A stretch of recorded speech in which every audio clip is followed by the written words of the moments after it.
Hello, GenRight Nation.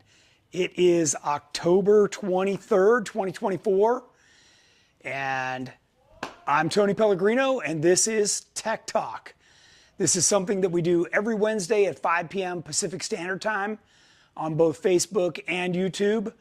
If you miss one, don't worry, you can always go back and watch them. The easiest place to re-watch them is over on YouTube, or on the GenRight YouTube channel. If you're joining us today, live today, thank you. Part of what I like about this show is that I get to interact with all of you. And if you have any questions, you simply type them in as a comment, and Jennings can read those back to me. Hopefully they're Jeep related, and we will try and get to all of your questions. No promises there. Quick reminder to like and subscribe so that you get the notifications when we do go live or when we post a new video. And let's see, Jen, who we got watching so far? Patrick Vaughn says, hi, guys. Hey, Patrick. Bobby Cleveland is watching from Yukon, Oklahoma. Nice. Anthony Chevalier asks, what's for dinner? Mark Lawrence says, hello, GenRight Nation. Kathy McCavis says, hi. Hi. Two Feathered Channels watching. Nice. Matt McDonough says, hey, guys. Jerry DeRimple says, hello, GenRight. Just 1 week to the Hammers. I know. I can't wait. Esteban Gonzalez says hello from Colorado. Greg Nice. Brown says hello, GenRight. JC says hello, GenRight family. Derek Moeller, what's up, GenRight? Tony Time, get your books and pencils out. Craig Huffman is watching from West Virginia. Nice. Two Feather Channel says it's LS-tober. Sean Holland says good evening, Tony. Nice. Scrap Metal Jr., hello from Florida. And Raymond Larson, oh, he says hi from the Flint Hills Jeep Club of Kansas. Oh, nice. Albert Gutierrez is watching, says hi, guys. All right, cool. And Steve Waterman says hi, doing the commute as usual. Yeah, Big Steve just finished up his double triangulated. David Cundy is watching back in Arizona. All right, cool. And a bunch more people are jumping on. All right, awesome. Well, thanks everybody. As always, I'm grateful that all of you take time out of your day on a Wednesday afternoon, evening for you to join us. So we've got a bunch of stuff to talk about today. Today's show is actually about a bunch of tech questions that were emailed into us through our Tech Talk page on our website. And with a variety of different questions, we printed those out, and Jennings is going to read those to me. And then we're going to get into tearing down this LS engine. It is time to rebuild this thing, and I want to give you guys a few tips on, right now it's upside down, so don't be alarmed.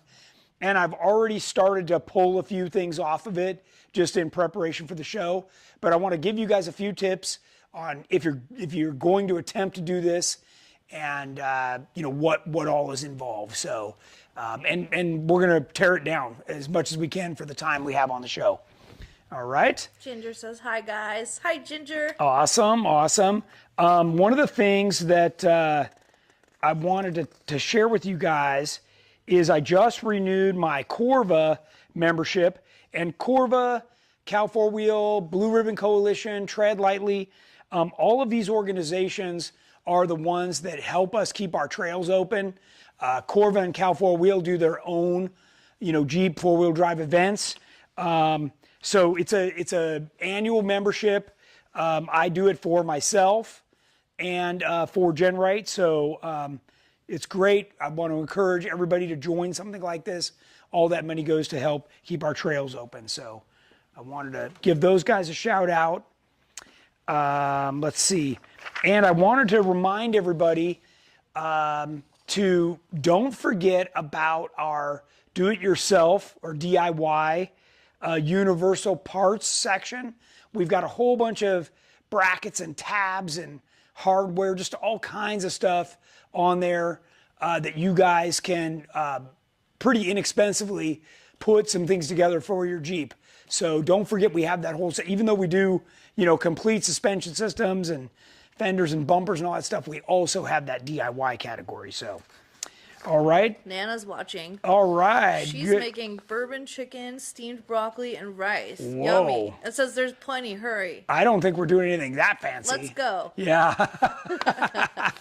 Okay, Jennings, why don't you start reading me some of those questions? Okay. Let's get those out of the way. And Robinson just said hi, and one of the questions is from him. okay. So let's start with him. Yeah, actually, for those of you that did take the time to email me these questions, I emailed every single one of those people today and let them know we would be answering their question on this show. So again, it's all part of the interaction. You know, I want to make sure that you guys know I'm here to try and help you, and you know, in whatever form that looks like, whether it's cutting through the BS of, you know, the rest of the industry, or answering questions about our parts or somebody else's parts. I'm happy to help. Cole has a 2012 JK with some details, but his question is actually, what are your top bucket list trips? Oh, that's a good one. So, you know, of course, if you ask anybody here at GenRight, we're all going to say the hammers. We love the hammers. That's an easy one. It's relatively close for us, but I can tell you the Rubicon's awesome. Going to Moab or Sand Hollow's awesome. You know, Disney, Oklahoma, S'more out in Missouri. You know, I've been to Roush Creek. You know, Windrock. I've been all over the country. All of them are awesome in their own regard. I'm not sure what part of the country he's coming from, but you know, certainly the Rubicon and Moab are those iconic destinations if you're an off-roader. But there is a bunch of stuff in between here and there. There's a bunch of good stuff out in Arizona. So you know, certainly the West has, you know, what we call open BLM land, and that's where you really get to get out there and explore, whether it's overlanding or rock crawling or whatever kind of, you know, off-roading you like to do. So Jennings and I just came back from a 600-mile trip in Death Valley this last weekend, where we were overlanding and had a great time. We got to see the comet. You know, you can kind of find enjoyment in whatever you're doing, or at least we do. So I hope that answers some of your questions. Okay, and let's see. Mike Stewart says, perfect time to ask. I have a big block 3.6 V6. What are your thoughts on throttle spacers? Are there any effects at top end, or is it supposed to be for low end torque, or is it snake oil? Well, it's supposed to be for low end torque. You'd have to kind of experiment yourself. I've never tried it on the 3.6, and it's hilarious that you call it a big block. But yeah, they're supposed to increase the path, which would, when you lengthen the path of air, that increases the torque. And, you know, you can try it out. The bottom line is, once you go into low range, you got plenty of torque. So I'm not sure, you know, where you're looking for that. But, you know, maybe that helps. What else you got? Cole says he's in Texas, so that's awesome. Okay. And he's willing to drive. So Texas, we've been out to Wolf Caves, Cave 2. We've done some overlanding, Jennings and I, this last Big Bend State Park. Big Bend State Park. It was great. That was awesome. Go to Terlingua, Texas. Terlingua, yeah. It's the best. Of course, there's, you know, Las Cruces, New Mexico. There's, you know, plenty out that way. And Texas isn't far from Oklahoma either. So there's a lot of good stuff out there as well. Mark Lawrence, was that Death Valley, was that overlanding or was it extreme overlanding? No, It was like pretty calm. This was pretty calm. We were towing a little camper that we have, a 13-foot camper that we have. And yeah, thankfully we did. The first night we were there, we got hit with a windstorm that in a tent would have been unbearable. You know, our little camper has an outdoor kitchen and, you know, a lot of creature comforts. We went away for a nice, relaxing weekend, so it was pretty enjoyable. Ginger has a question. Sure. How do I get the coils off my coilovers so I can get them powder coated? Oh man, mine already went back on. Do I Okay, need special so tools? spin around right here. Spin around. Right here. I need you right here. Okay. And we're gonna need to turn that light. Whoa! Oh, jeez. The whole setup's going haywire. Oh my goodness. Let me help you out here. Jeez. That's probably pretty good. Let me turn this light a little bit more. No, Is that light in front of you? Yeah. Oh, sorry. Here, then, okay. Okay, hold on. All right. Equipment fail. All right, go ahead. Okay, so Ginger has Fox coilovers, which are different than Kings. I can cover Kings as well. On both of them, whether it's a Fox or a King or any brand, you're going to want to roll these preload nuts up as high as you can. And that's going to make the spring loose on here. You can see mine is just about loose. Okay, you got to be able to pull these up so that you can slide this bottom cup out, and there's two little clips from the inside down here that are going to fall out. They're like half moons. As soon as you lift that up, the half moons will fall out. You slide that down and the coils will come right off. Stay right there. I got a King shock over here. Do you have a video? I don't know that we've ever done a video specifically on that. Okay, so can you see me here? Special tools. No special tools. Okay, yeah. You can literally take, see if I've got one here, screwdriver that fits this size hole really good. Make sure it's not wobbly. You know, you want one that's stout, or you can use an Allen wrench, whatever you can to loosen this up, okay? So you're gonna loosen this top nut, and on a King, it's got a bolt that tightens this onto the threads. On a Fox, it's two lock nuts that go against each other. Okay, so you roll this up, then you can see that the spring can slide up, the cup slides off the bottom. Once that's out of the way, the springs come right off. Okay, that's it. It's that easy. Got that, Ginger?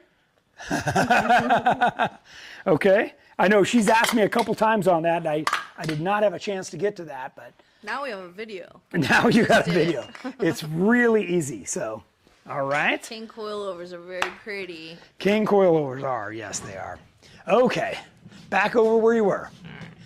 And turn the light again. It's like a little minefield of stuff. Yeah, sorry, we're like engines. A little shoehorned in here today because I wanted to be able to show you guys a couple of things that we got going on. All right, let's keep going on these questions. We got a lot to cover.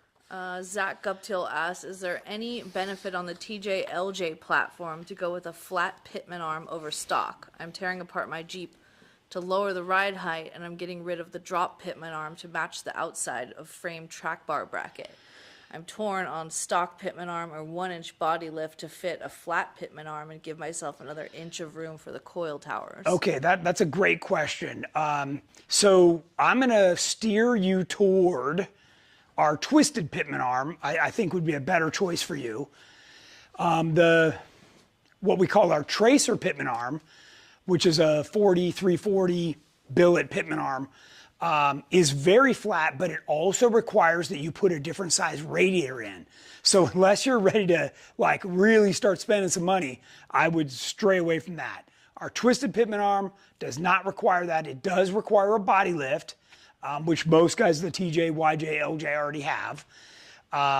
So that's a great choice. It gives you an extended range of motion by having the twist built in. You don't have as much up travel as you do down. So that's how that benefits.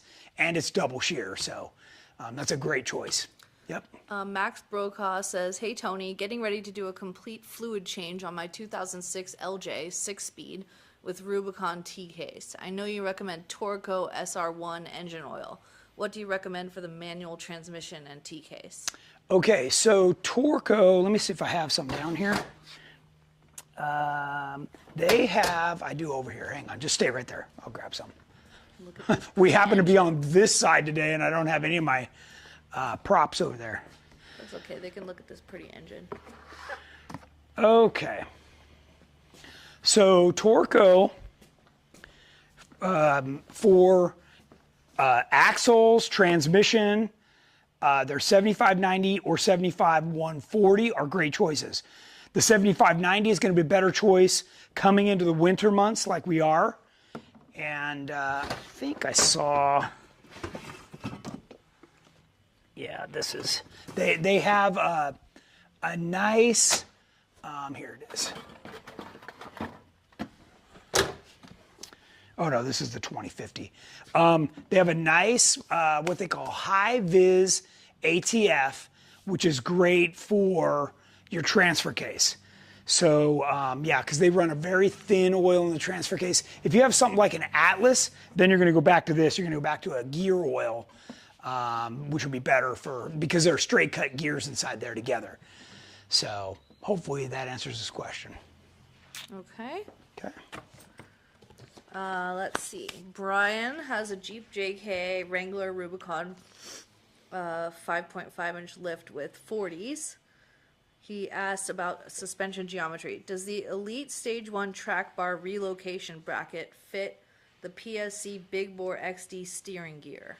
It does. Actually, that is the steering box and everything that I have on order right now from PSC. We're going to be putting in our Grey Wolf JK that has the Stage 1 Elite on there. So pretty shortly, I'm just waiting for it to arrive. I ordered it a few weeks ago. Waiting for that to arrive. I'll put it in and I'll be able to give you guys some direct feedback on how it feels on and off road with 37s. So certainly with 40s, you know, you're going to be. Ginger says, thank you, heading to the garage. Anthony asked, with a 1-inch body lift on a TJ, what else is needed besides the BL? Okay, so when you do that, you want to do the 1-inch motor mount lift, okay? And by the way, I had this question earlier from Troy Merritt, one of our frequent watchers. The TJ LJ body lift kit will come with a little bracket to make the transfer case linkage still reach. So the YJ is a little bit different, but the TJ one needs this little bracket inside. It comes with it, no problem. But you're gonna wanna do the motor mount lift as well. Otherwise you gotta drop the shroud on the radiator and that's hokey, just do the motor mount lift. Chances are, if you've never replaced your motor mounts, they're toast, they're broken, they're worn out. Go get some of the good ones. We sell a nice set from Curry, Rock Jock. They're urethane, 1-inch lift, really nice. Just do all that at one time and then you can put the flat belly. He says, I know motor mount lift along with a BL, but what else? What is a BL? Body lift. Oh. Yeah, so once you do that, most people do that so they can get that belly up, get rid of what I call the stock shovel that hangs down under the transfer case. So typically what we do is we put in our universal transmission crossmember, so that holds the transmission and transfer case up. Then we put the skid plate on. So now when you need to service your transfer case or transmission, you just pull the skid plate down and get it out of the way. Right now with your stock one, when you pull that down, everything comes down. And that's not very friendly, that's for sure. Okay. Let's see. J Rubicon, Thor, DJ Workwell. Can you ask Tony if they plan to come one day to the East Coast, New York area? Oh man. Well, let me put it this way. I've come to the East Coast for the past, 10 years now. So I was hoping that people that wanted to see us, got their fill of us. I've been in Maryland for Ocean City. I've been in Daytona. I've been all over the place, Pennsylvania, Tennessee, we're back there a lot. Specifically to New York, I don't know, anything's possible, but I'm gonna start encouraging people to come this way. This is where all the good stuff is. Broken Parts asked, have you installed an LT1 using the GM Connect and Cruise system? Holly doesn't yet support the newer engines, 2022 Camaro LT1. No, who does? I know there's a few companies out there doing the LT1. I think it's Bruiser Conversions is doing one, but I'm not exactly sure who else is doing it. for me, the LT1, you know, I'm still a fan of the LS123. Going with a 4L80. I know everybody wants the newer transmissions, but I'm telling you that is a bunch of electronics, and you know, we've had a whole number of people at the last few events ride with me in Terremoto and realize that when you simplify all this, you take away all these issues that everybody's fighting. And I just want to caution you against jumping toward a brand new platform like that that's really designed for cars and not, you know, something bouncing around off road. So anyways. Okay. Yeah, get back to those questions. Larry Price has a Jeep CJ7.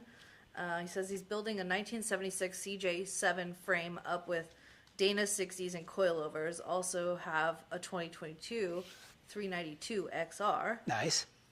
The question is prefab parts to facilitate Dana 60 swaps for the 76 CJ7 with coilovers. 4-to-1 Rubicon transfer case, 304 V8. 3 or 4 link recommendation. Well, okay, so that's going to be our GenRight Legend suspension. Our own Keith Lyon with a CJ7, just like the one you're talking about, had to modify the brackets slightly, but was able to make everything fit, and that vehicle works absolutely awesome.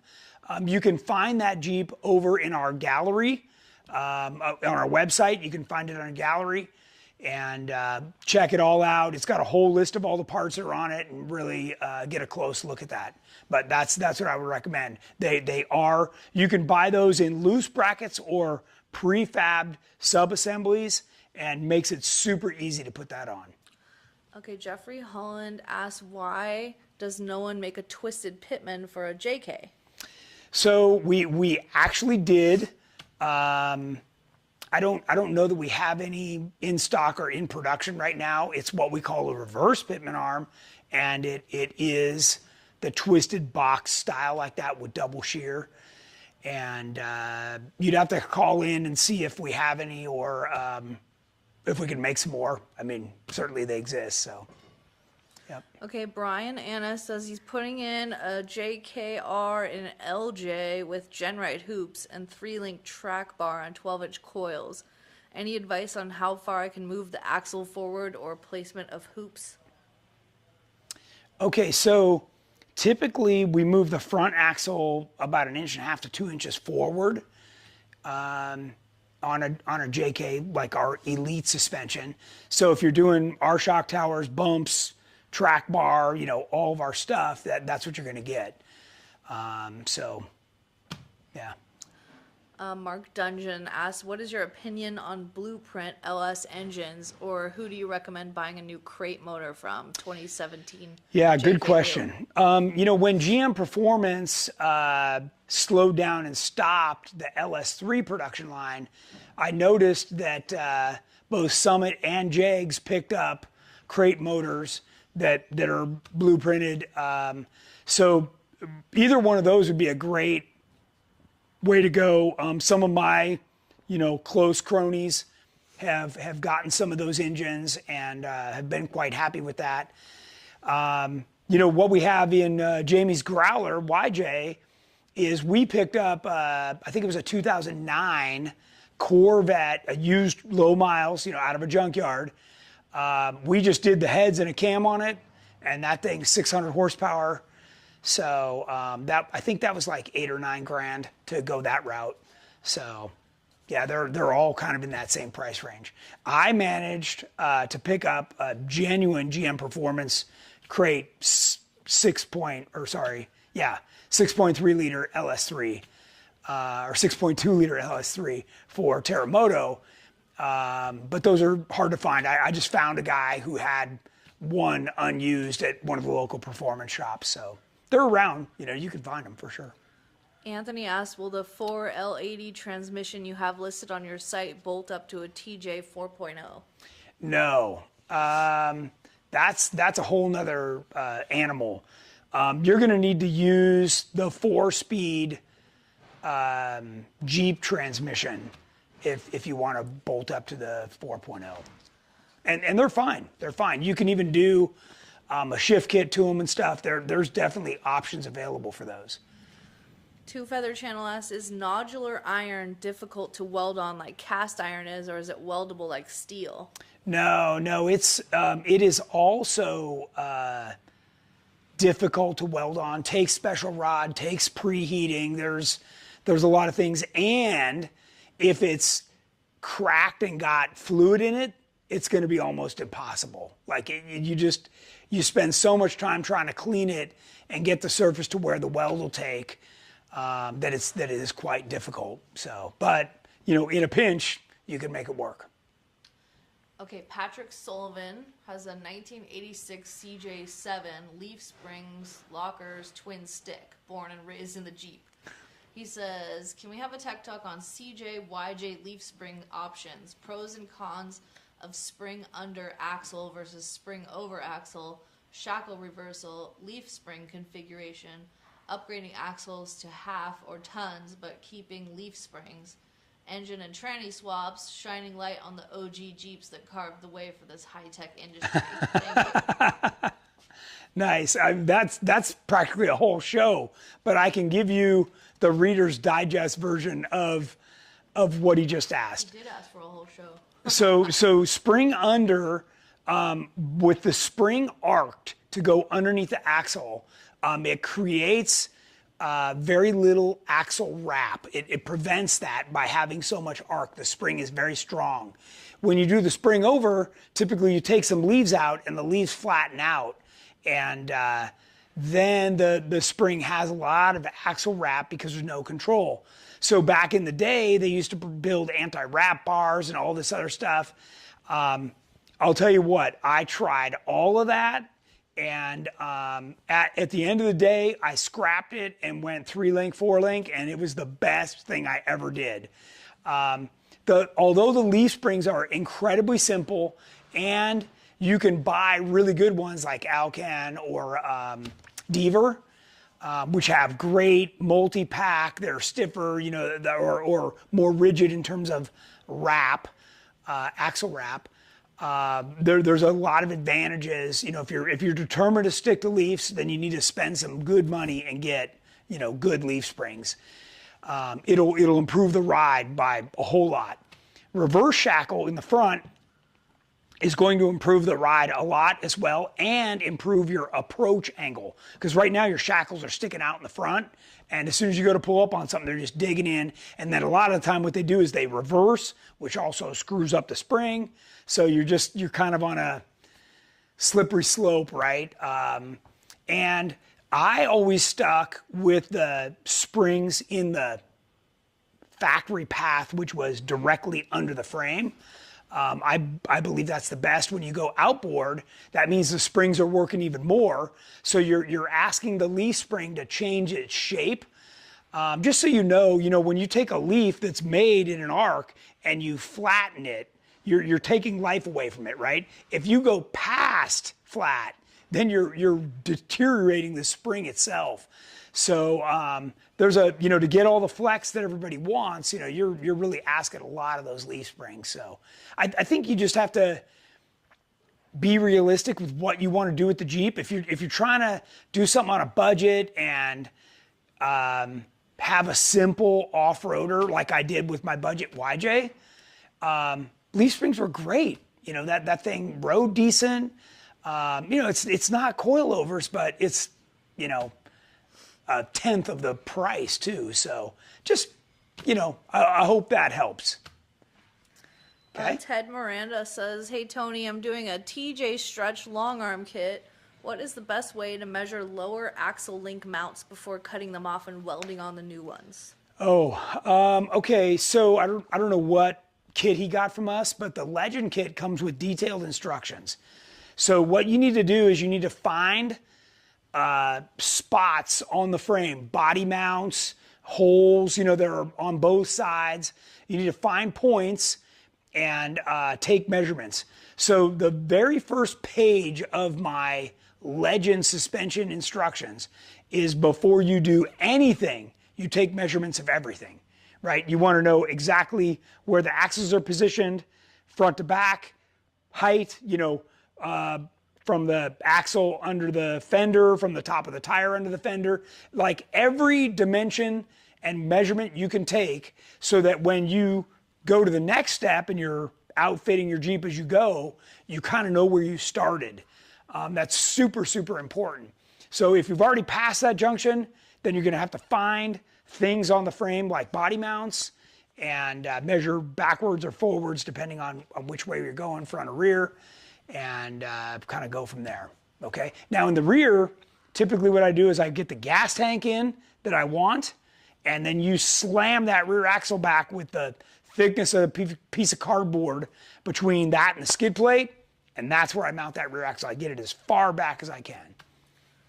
Okay, Martin Eversole has a Jeep JK, it's a 07 with a 05 D60, GM 14 bolt, Barnes trusses, Summit links, 08 L92 6.2, 4 L80 241. Question. Wondering, with your gas tank swap, rear 4-link clearance, is there room to stretch the axle to the rear, or how much clearance is back there? I'm currently only 1 inch back in the rear. Okay, so what was the Jeep model? 07 JK. 07 JK. Okay, so he's got a couple of options. We do make stretch JK tanks, and is it 2-door or 4-door, does it say? It says JKU. JKU, okay. So here's the way it works. From the factory, there's an allowance behind the differential for a rear track bar, which sits clearly off the back of the differential, which is typically, 3 or 4 inches. Now you put a bigger axle in, so maybe you've eaten up an inch or two, but you can certainly slide that axle back more than you have with one of our tanks. Then on top of that, you could get our stretch tank and go even further. So I think we make one that'll go up to 5 inches. So, but keep in mind, how far do you want to stretch that back? Because you're starting to cut through 4 layers that the body's made up of, and you're gonna have, like, it's just gonna come apart on you. So hopefully you're a fabricator and you can stitch all that back together. So anyways. Jeremy Crumbly asked, will the JKU Elite system work with 6L80E? It will. I preface it with this. It is not what we designed it for, okay? And I can tell you that the people that have went against what I said and got a 6L80, they end up going back to a 4L80. So I would definitely lean that way. What happens is the 6L80, you really have to heavily modify the front crossmember. Well, the front crossmember is the backbone of your entire suspension. So if you start chopping that up, now the right way to do it would be to blow through the floor, right? Do not touch our suspension. You cut the floor and move it up, and you make room for the rest of that stuff you want to put in.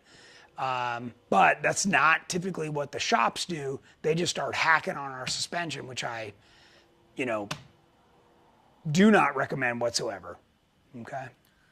Okay, Adam Vowell asked, what shop in the Denver, Colorado area do you recommend to install a Stage 1 Elite on my 2018 JKUR?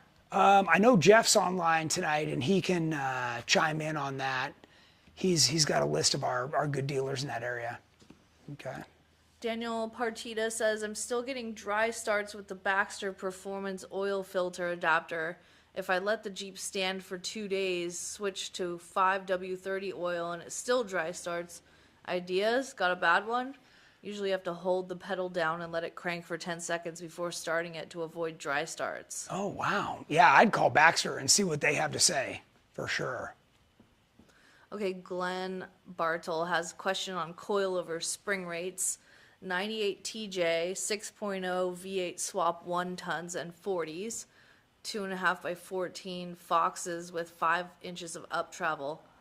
What's a good starting spring rate, building an all-around toy? You're probably going to want to start at either 200 over 200 or 200 over 250 in the front, and you're probably going to be 150 over 200 in the rear, would be my guess. Okay. And a lot of that depends on, you know, are you hard top, hard doors, spare tire, carrying a bunch of crap, you know, it's that question is super broad because all the stuff on the bottom that you described, your axles, your tires, your wheels, doesn't matter at all. All of that is unsprung weight. Those could be Rockwells and it will not affect the coilover spring rate that you need to hold the body up. What you're talking about is holding the body up, okay? Josh Nestor wants to know, is it true that there's a badass CJ in the shop right now? There is. Josh was here today, and he's getting ready for our Rio Hammers experience. And in the process, going through his vehicle, found some huge cracks on the frame. And it's already done. I don't know if he knows that, but it was done about an hour after he left. But it's all buttoned up. Yep. Okay. Ferruccio has a 2019 Wrangler Sahara JLU, Dana 30 front, Dana 35 rear. He says, it's my daily driver and moderate trails with some rock crawling once a month. I'd like to move to 35s, KO2s, and add a rear locker. Is the JL's Dana 35 strong enough to handle 35s? What about 35s and a rear locker? If not, would a Super Dana 35 do the job? Is going to Dana 44 my only option?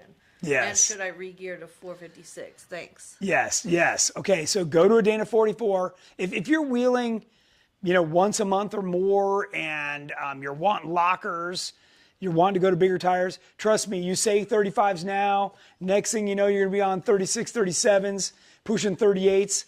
Go to the 44s. You won't regret it. It's going to be a much better choice. You get a bigger ring and pinion, change it and put the locker. You can change the gear ratio and put the locker in. Definitely go to 456 and, you know, you're going to enjoy it a lot more for sure. Yep. Okay, Tyler says, I have a JKU with R-Tech Trust 60 and 14 bolt with a blown out suspension.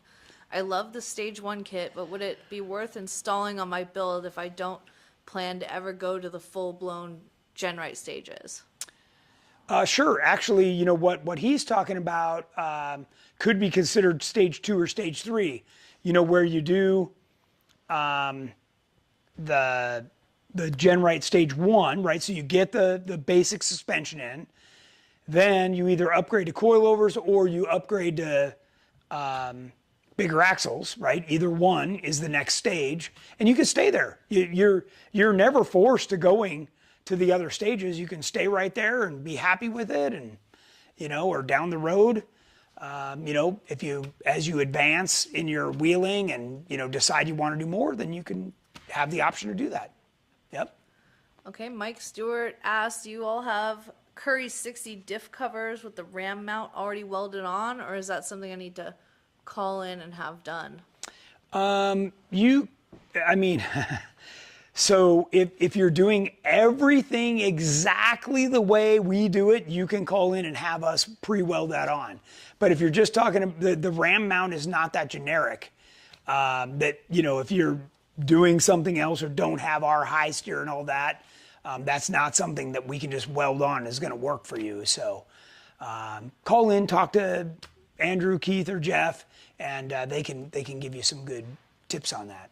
Ginger says, thanks, Tony, got the coils off. I told her it was easy. Matt McDonough asks, would the JL 392 Elite Crossmember work on a JK with a 392 and 8-speed swap? Okay, so say it again. Would the JL 392 Elite Crossmember work on a JK with a 392 and 8-speed swap? Okay, so first off, the JK and the JL frames are slightly different widths. Okay, so you need to stay focused on JK Elite. And that front cross member, the shape and function is almost identical between JL and JK, other than the width is a little bit different. So just get a JK one for what you're trying to do, and you know, I'm just going to caution you not to modify the Crossmember, right? All these different engine and transmission configurations, don't exactly line up with the way we've designed this. That's why we always spec that LS engine and 4L80, because we know that combination fits. So just be cautious on that, okay? But trust me, totally worth it. We've proven it works. Terremoto, race king of the hammers. I mean, this is proven over and over again for sure. Toby Miller has a 2020 JLU with TerraFlex 3.5-inch lift, Falcon 3.3 shocks, 40-inch Patagonias, Dirty Life beadlock wheels, Rock Slide Engineering rock sliders, and aftermarket bumpers. The rest of the Jeep is stock, and the axles too. He says, I have stopped building my Jeep after watching your Tech Talk shows. I dream of owning a GenRight suspension, but I can't afford the full EXS kit. Do you plan to develop a stage 1, 2, and 3 kits for the JLU? Because I would love to be able to purchase one and build my Jeep in stages as I can afford to. I appreciate all the great information you give every week. I feel everyone else is just out to sell you stuff that doesn't work. Thanks. Cool. Thanks for the compliment, and glad to hear that you see the value in what we're doing. Absolutely. We've had enough requests that we will figure out a way to offer that stage 1 for the JL. And we're starting to put things in order to work on that. We've got a lot of projects, I'll tell you. Before that even came up, we had about 100 brand new products in our R&D pipeline. So I'm having to shoehorn that in there. But we will work on that and get it available as soon as I can. Yep. Chikasha asks, is there any news on the 2-door stage 1 for 2-door JK Rubicon? Oh, well, you must not have been watching the last show. So I talked to my sales guys. We didn't kit it as a one-click buy, but we actually have all the parts right now that we can. If you talk to one of my sales guys, you can't order it online. You got to call in. They can put together the whole kit for you in a stage 1 right now for a 2-door JK. Cool. Yep. Joe Alice has LJ coilover on Super Duty axles 40s. Question is, what fuel tank for the most stretch? That's going to be our Alien. The Alien tank, I think, is 11 or 15 gallons. I think we got it up to 15 gallons. That gives you 9 inches of stretch. So that's, and if you said LJ, that also, if you get rid of the faux Crossmember back there, man, you can, the tires will clearly be sticking out past the back of the Jeep. So. Steve Waterman asks, how do you know a coilover spring is done, worn out? Typically, if you notice that there's, a lot of sag on one side of the vehicle, a lot of the time the passenger side rear will sag. You got your tire carrier, the engine torques that way. There's a lot of factors that make that spring start to sag. The other thing would be wear. Like if it's rubbing on something, and you're starting to cut through the diameter of the spring, that's going to change the spring rate, and also make it start to sag and eventually break. So those would be your ways that you would know. Yep. Okay, Robert Johns has a 2012 JKU. He says, I've got Curry Rock Jock 60s and 37s. It also has a front and rear anti-rocks and 3-inch springs. Is there a way to turn off or disconnect the traction control permanently? When driving on mountain road, traction control tries to take over and drives me crazy. I press the button to turn it off, but it still takes over, breaking certain wheels.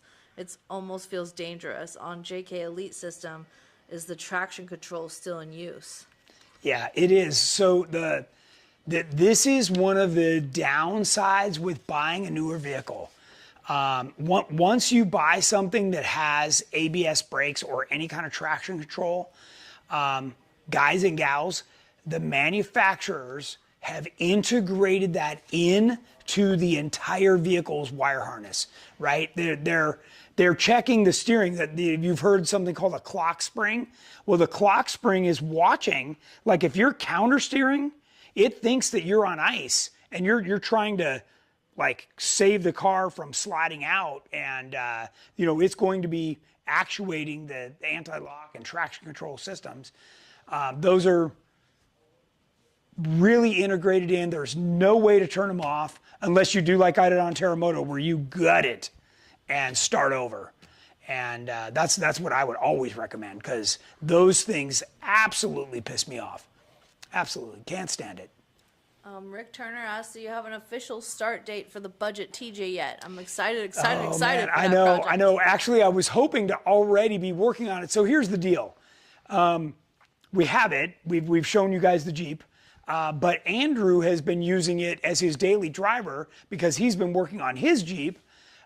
So I'm trying to work with him around how quick I can get it and start working on it. Meantime, I'm working on Terremoto to have it ready for our Real Hammers experience, Turkey Run.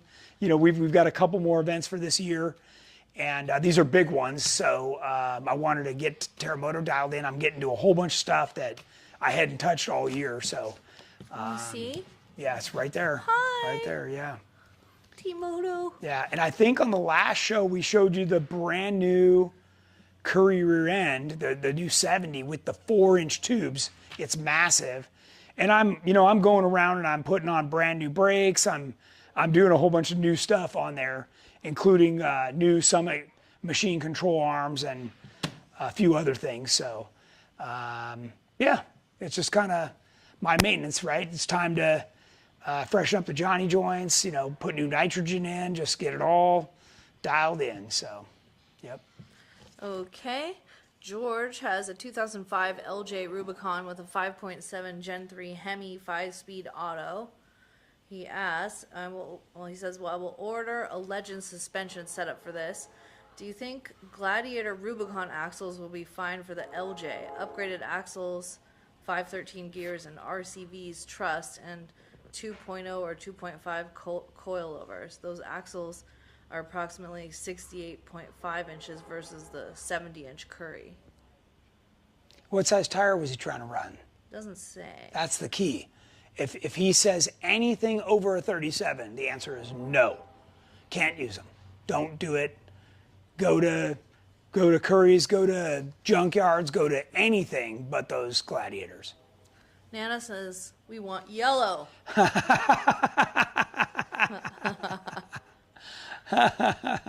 Craig Huffman asked, should you rotate your coilovers springs to different corners to help with wear like you would your tires? You certainly can. That's a great question. I've never done that, but because I haven't experienced the sag that a lot of people do.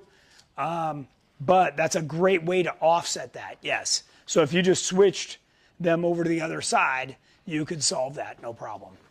Yep. Okay, Robert Weston has a Jeep YJ. He says, I just purchased a 1993 YJ and I'm starting slowly to comb through it. I found it in a pasture where it had been parked for 3+ years, towed it home, checked fluids, and it started right up. It has 103,000 original miles. Looking forward to my build. Enjoy watching your show. Nice. This question is, I saw that you purchased a fiberglass windshield frame for yours and would like to know where I can find one. Any help is greatly appreciated. The manufacturer that made those really intended for those to be for a CJ7, but if you know anything about Jeeps, the CJ7 and the YJ are very, very close. I modified mine to fit the YJ. It just required a couple little things to make the wiper motor fit. After the show, I can put in who manufactured. I don't even know if the guys are still in business. I don't know anything. We carried them for a little while, but the guy couldn't really deliver. I think he's just a small outfit, but I'd be happy to turn you on to him after the show. Okay. Keith Smith says, your Tech Talk shows are the best. Every new Jeep owner needs to know about it the day they start buying parts. Thanks for all the info. Wednesday night is better than Friday night. You're welcome. You're welcome. Glad you find value in it, for sure. Rick says, well, tell Andrew we're not angry, but we are disappointed. I know. Trust me, once I get into it, man, we're going to go. Josh, who's also watching, has a TJ over in Yuma, and I was going to talk to him about going to, if I can't get started on that one, maybe we'll go get that and we'll start on it. So, but my plan is to get started on something here real quick. Okay. William Belch has a 2010 JKU R 3.5 RK lift on 37s KMC beadlocks. Truss, sleeved, and gusset front. Daily driver, occasional rock crawling and trailing in North Carolina. Toe in or toe out, and how much? Saving up for stage 1 steering. Good question. Okay, so I encourage you to actually try both. Some people like toe in. Factory spec is typically toe in. I like a little bit of toe out. I like about an 1/8 inch of toe out. And when you do toe out, when you make a turn, that inside tire turns further and helps you make the turn.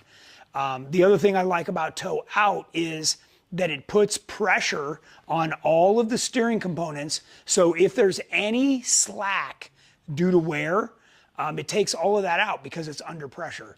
So couple of good tips there. So, yep. Okay, Patrick Cho has a Jeep JLU Rubicon, 3.5 inch metal cloak game changer lift kit, PSC steering system without the ram cylinder. His question is, I've been dealing with a circulation sound in the steering gearbox since I installed the PSC steering kit without the ram cylinder. I've bled the system as much as I can and do not see any cavitation in the fluid. PSC states the bleeding was performed incorrectly, but I've tried to follow their instructions. I even pulled vacuum in it in hopes to remove any air in the system. Is there something else I can check to see why it's making this noise? Is there too much flow going into the steering gearbox? No. So here's what I would do. You typically, I jack up the front end, get the tires off the ground. Okay. If you turn the wheels all the way back and forth 10 times, right? Do it without the engine running, then turn on the engine, do it. That's going to take out the air out of any system. Certainly by, the next morning, the air will be gone. It bubbles out. I would check fittings, okay? To me, it sounds like you've got a fitting that's not quite tight, and it's probably on a return line, because if it was on a pressure line, you'd have fluid coming out. But you're picking up air somewhere. And I check those fittings and make sure that something there isn't a problem. But that's not normal. Normally having a ram in the system actually makes it harder to bleed the system. So by not having a ram, this should be a no-brainer, honestly. Oh, Nana gave me a compliment. Yeah? Thanks, Nana. Okay. All right. Rick Turner says he'd gladly drive his TJ from Arkansas. He could be on his way tomorrow. He's ready. GenRight Highlines on it. Nice. I may take him up on that. Zach Guptill says, talking front track bars and track bar joints, is there a best practice as far as Heim on one end and poly bushing on the other versus double Heims? Yes, we actually talked about this on the last show.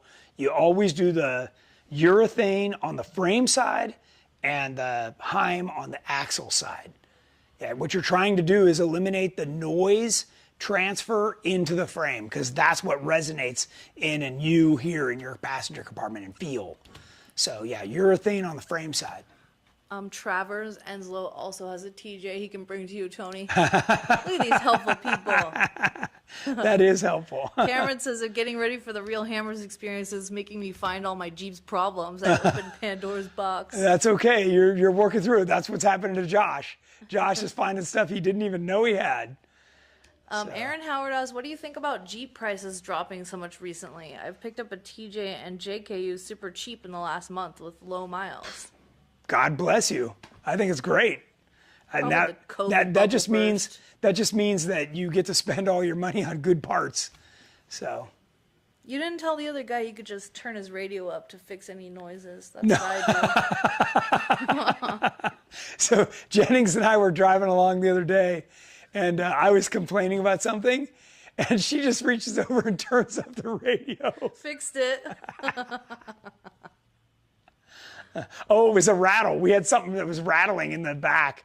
And I was like, that's driving me crazy. And she just turns up the radio. Okay, can we have another tech talk tomorrow regarding the LS race engine I know. What time teardown? is it? How much time have we burned? It's 5:55. Oh, my God. We got Okay. 5 minutes. Go. So a couple of things that I want to tell everybody. Off of Summit Machine for about $59, I picked up this little rack. Now, this rack holds each of the pistons, and it's marked front. So when you take the engine apart, you can actually keep all the parts organized as you dismantle them. The other thing I do is I've got plastic bags and a Sharpie, and each of the bolts I take off, so if I take them off the oil pan, the front cover, the rear cover, I label them, and then I can store them down here and keep track of everything. The other thing I've done is, and you can do this with any kind of a container. I've got a nice size container that happens to fit like the heads and some other of the engine components. I line it with cardboard, and then I'll be able to place these inside, keep the hardware with it, keep everything together, and then it's also ready to go back on. And if I'm going to store this for any period of time, I'll cover it with a plastic bag. Same with this. I'll cover this with a plastic bag as well, including the motor as it's partially disassembled. You really don't want any dirt getting in there. There's so many passages inside that it's really hard to keep track of all that. So that's my plan. I've got to disassemble this whole engine, get the crankshaft out. I've already pulled the front pulley, which takes a special puller. So you can rent those from your local auto parts store. You can buy one if you plan on doing engines all the time. I've got to remove the rear cover, then pull all the mains. What I was going to tell everybody tonight especially is the main bearing caps have to stay in order. And what I mean by order is, as you go across the engine, they have to stay in order and they cannot be turned.